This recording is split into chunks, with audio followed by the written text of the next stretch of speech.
Coach. A lot of times they talk about with freshmen that at some point in their first season they become sophomores. They stop, you stop allowing them to have some of those freshman mistakes and stuff. Where do you feel like you are with some of your young guys, the newcomers, and their ability to adjust to this level of basketball? Well, obviously they're a lot closer.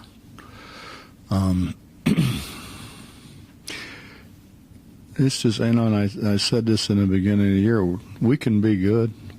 Our margin for error is not real big. And so we can't take plays off. We can't not run back down the floor. We can't, do just things that we can control. There's going to be some things we can't control. But the things we can control, we have to be able to control. We're getting closer. I mean, we're not there. We're not close to being there yet, but we are getting closer.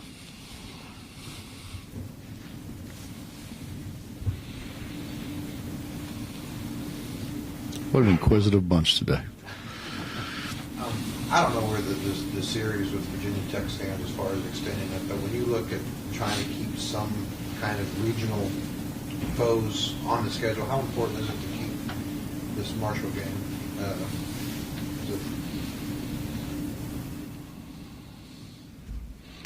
I don't know. I thought it was important, Virginia Tech, because when I was here, Virginia Tech was our rival. I think they were every bit as much or more a rival than Pitt was. And then losing Pitt, I think we needed a rival. It's I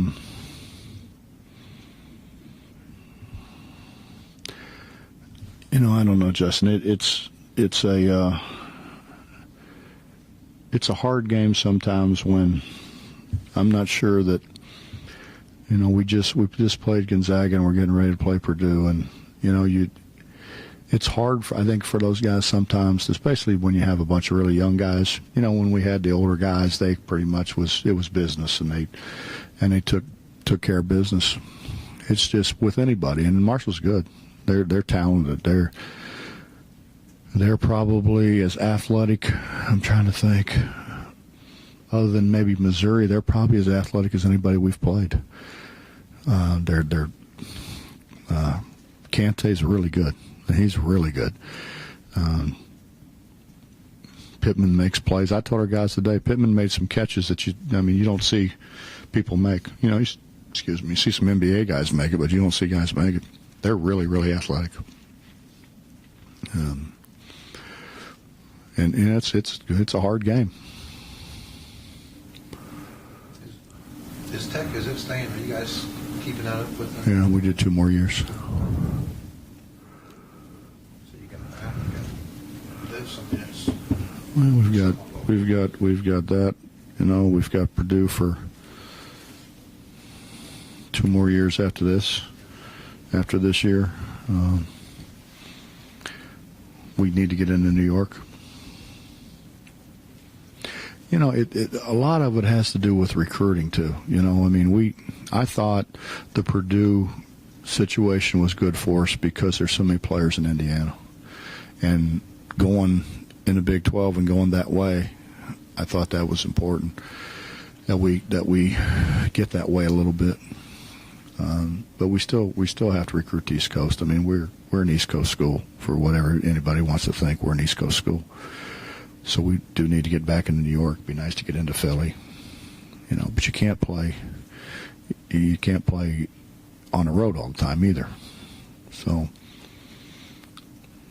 and then we're going to play in Puerto Rico, and that's a heck of a field. There's no easy games there. So you want to be on national TV, you have to play people.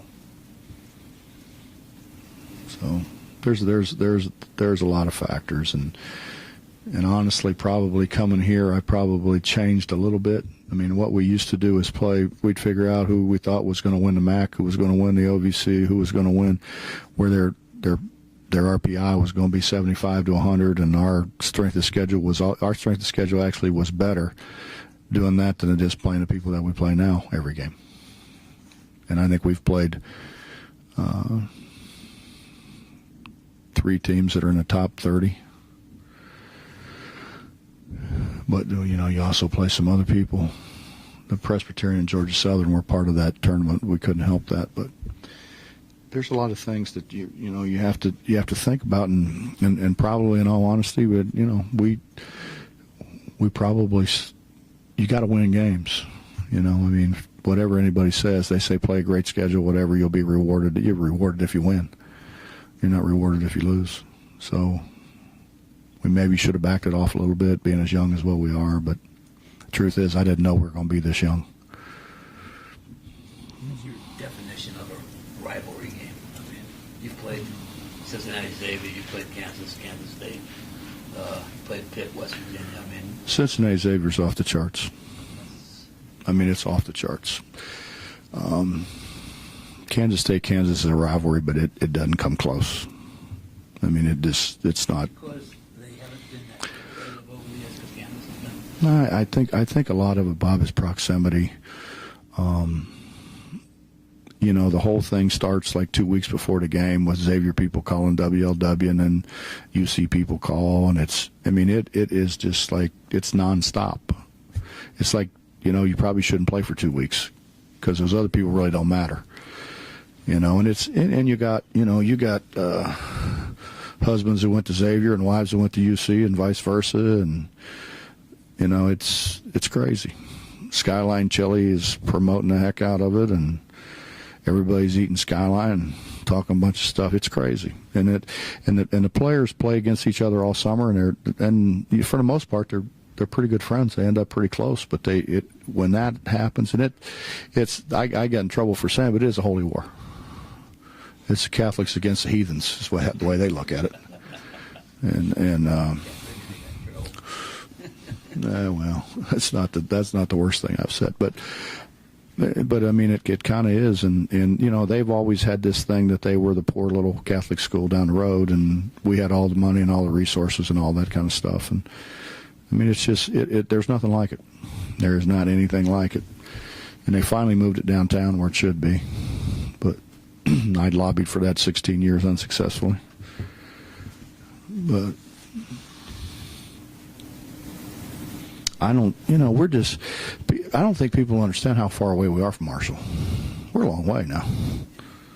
That's not. In a lot of ways. Yeah, we are. A lot of ways. You're right. But the distance thing is, we're a long way. Well, you're getting to Charleston other than it is Columbia. Not really. Getting a plane's easy. We got to drive to Charleston.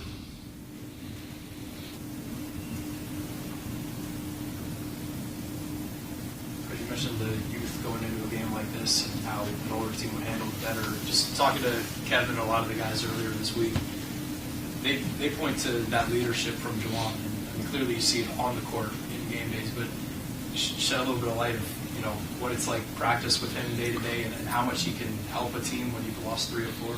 Well, first of all, how could I possibly dispute anything Sweat said? No, Wani has been. He's what you see on the floor is probably more magnified off the floor.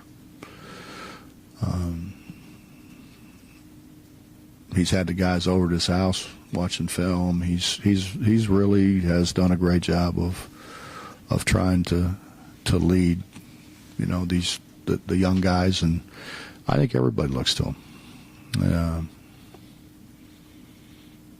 And he's been great. I might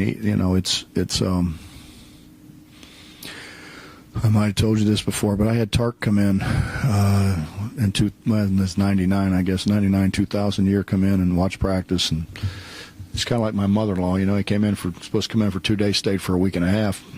My mother-in-law came in for a weekend, she stayed for a year and a half. But, he really enjoyed watching our guys, and I had him come in and speak to, the team and that, and he said, you guys are going to have a great team. He said, because when you're a best player, and one of the best players in the country, or the best player in the country, is your hardest working guy, everybody else has to follow. And he said, and not that Kenyon needed any more encouragement, but he talked to Kenyon about that, and he said when they got really, really good is when Larry Johnson came in, and Larry Johnson was the best player in the country, was also the hardest working guy in the country. And you struggle when your best guy is not your hardest working guy because they have a tendency to follow. So, and I think Wani doing what he's done and working the way he's worked, I think has really helped us.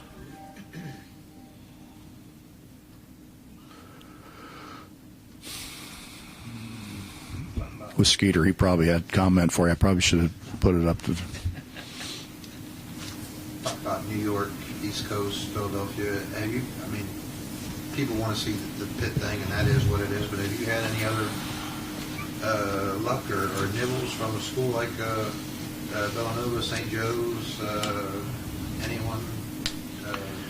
I've talked to Jay.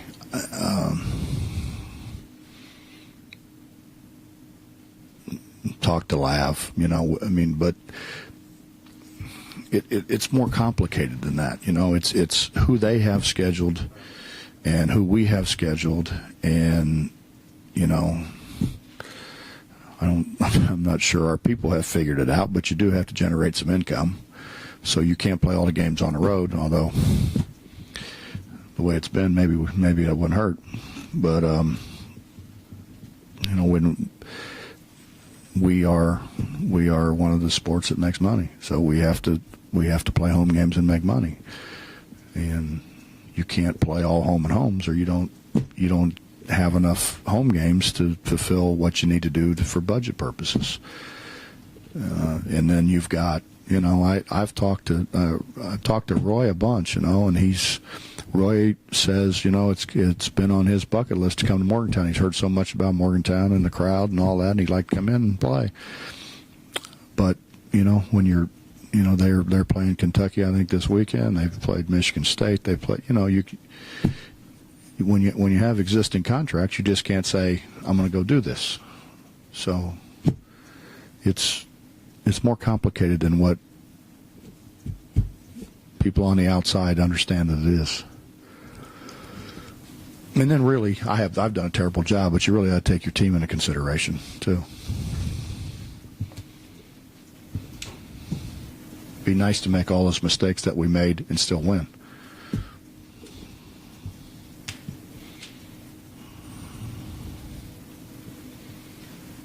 You guys have done a really good job in recent years of arranging non-conference, some of those predictions that you were talking about might win the pack in the WC. Not to take anything away from that, but because parity is such now, to find good players in other places. Is it easier to do that now? Just to find good non-conference, or no? I was at Akron, and I'm trying to get a big name school to come in, and we ended up doing a 2-for-1 with Kansas State, and I really tried to get Louisville to come in because I thought, city school, we were city school kind of, and Denny wrote me this letter, which was, it's incredible that he took the time to do it. It was about a 3-page letter explaining to me that they play in Freedom Hall. They have 19, 20,000 people in there every game. Basically said that at that time their football sucked. He didn't say it that way, but that's basically what he said. And that they were the sport that generated all the money, and it went through the whole thing and a breakdown and why they can't go on the road so much. And when they go on the road, it has to be for one of two purposes. One, for recruiting purposes, where they're going to be able to recruit a guy in there, or two, a nationally televised exposure game, because there wasn't 600 games a night on TV back then, and just laid the whole thing out. And I read that and I'm like, wow, and he knew what he was doing.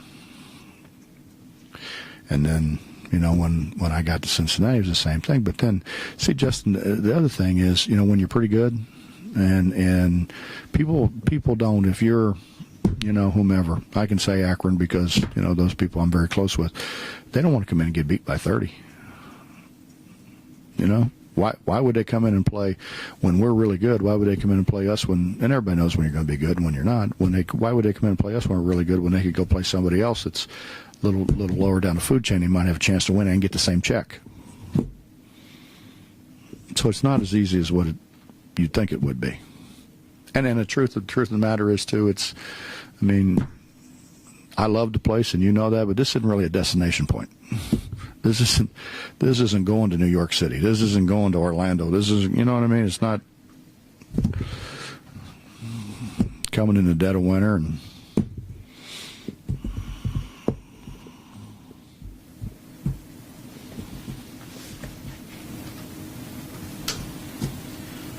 your lineup. Did I answer your question? I was actually going to say the other side of that is, don't those other teams want more now because they think they have greater footing? Don't they want more what, money? Kind of like what you said about it. Akron come here when they go somewhere else, maybe wouldn't get the same chance. It seems like because maybe they are better, or more of those mid-major teams think they are better. They seem like they have more options and more choosier. Sure. Sure. I mean, honestly, you got schools that will say, yeah, I'll play you. Yeah, I'll play you. I'll play you. And they'll have 4 contracts sitting there on the desk, and they take the best one. Why wouldn't they? See, it used to be that, you know, like schools like this, we kind of controlled the whole deal. We don't control the deal now. They do, because everybody has to have games. I had a very famous coach who was a lot into doing treacherous things all the time, and he called me when I was Akron and said, we want to play home and home, but you have to play here first, and it's going to be a national televised game and all this and that. And I'm like, come again? You know, so I said, let me get back with you. And I call some people, say, hey, he does it all the time. Then he'll just cancel the second game. If you do it, put a big buyout in there. Put a buyout in it if it's not a nationally televised game. And so I called him back. I said, okay, here's what I need. I need a contract that states if this isn't not a nationally televised game, we're not coming. And if you don't come back to our place, it's going to cost you X amount of money. He said, oh, that's ridiculous. You know, we're who we are, and you're at Akron. Mm-hmm. How does any game get scheduled? Honestly, it's a lot about relationships. I think it's a lot about relationships. It's a lot about Jerry Wainwright used to when he was at Wilmington and that when he was at Richmond wanted to come and play us because he said, you know, you keep telling kids about physicality and I want them to see it and experience it, and it would help us grow. So I think there are guys with that say, you know, we want to go to this program because this is kind of what we want to be at our level, and they have to see what it is. So it's a lot of it's about relationships. A lot of it's TV. Programs out there, I'm thinking, I don't know, mid-majors or whatever, we'll play. And like I'm thinking like a Long Beach State, they go out and play a lot of people. How many programs are there like that? 20, 30? Well, I don't know if I ought to tell you this, but because it may come back to bite me, but we have over the years played a lot of very good mid-major teams because I have been able to get it on national television. And to be able to do that, you have to also give in to some things for television. You know, it's a give and take deal. You know, so we did. I called them about doing a midnight game. Let's do a midnight game. Why did it all have to be West Coast? And we'll have pajama night, and we'll have 13-176 in the building, and it'll be great. And we were able to get some really good mid-majors because they would come in to this. And it was, you know, it's obviously the only game is midnight, but it's the only, and you know, and honestly, people in Cincinnati did a great job giving their tickets to their grandkids or kids or whatever because they weren't staying up, and we promoted pajama night, and they come in, they had pajamas on, they were, you know, and 13-176, unbelievable crowd, and they liked it because the crowd was terrific. Of course, Oscar's there, you know, and the whole deal, and so they schedule the games for you. And that's really the way you got to do it. I mean, you got to say, if it's a really good mid-major like Akron would come here if it is a kind of becomes a. Used to be you could get people on Friday night because there weren't a lot of games on Friday night, so we used to do the Friday night thing, and be able to bring in good mid-majors.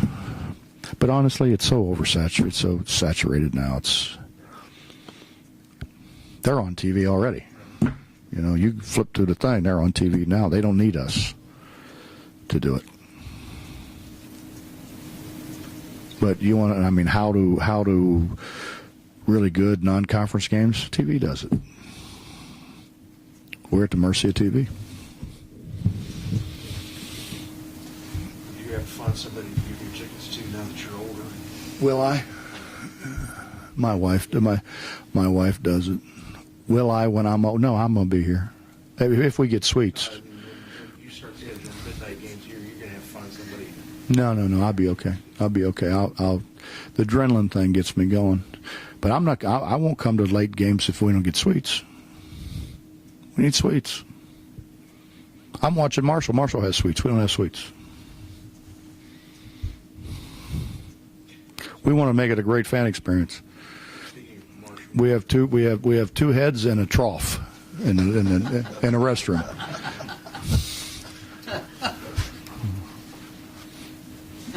It may be time for a remodel job, maybe. Anything in the works? Have you been in there?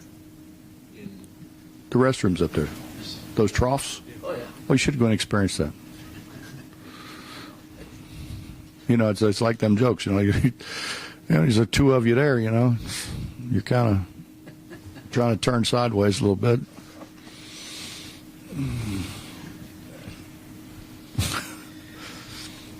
What was your question, sir? He doesn't care. you got to be so far off track. You were talking about the fact that you have young guys and that maybe they don't understand the way the Marshall game goes. But that, I'm thinking you really only got two guys this year, don't you, that don't understand it. I think Adrian probably does. I don't think Remy he and does. Devin. I don't think he does. Nate thinks it's like Morgantown High, University High. He doesn't understand it either. How much of a concern is that? I mean, almost every year. I'm going to go back to Cincinnati Xavier just for a second. I had to have former guys come in and talk to my guys because, like when Eric played, my three starters were from California. They never heard of Xavier. They didn't know who they were. They're from, and everybody's like, "Oh, this is a big game." That's just those little guys across town. And then all of a sudden you experience it, and it's like, wow, this is the real deal. And I don't think if you haven't played, in the first of all, they referee like it is Cincinnati Xavier, and it's not. It's not close. So they come out and call 75 fouls, and which they did. But you don't, unless you experience it, you don't know what it is. I mean, everybody thinks so, but you don't know. You don't think a guy like Harris? I mean, you got to.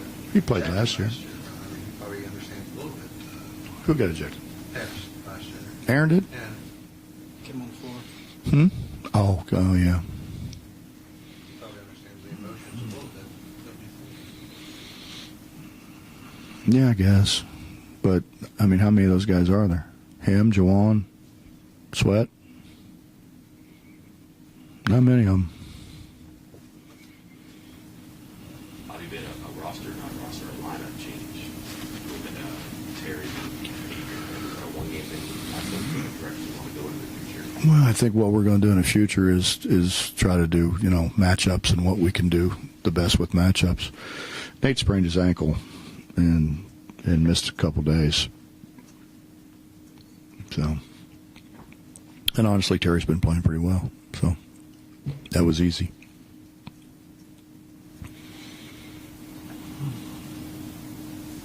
Anything else? Thanks, Coach. Mm-hmm.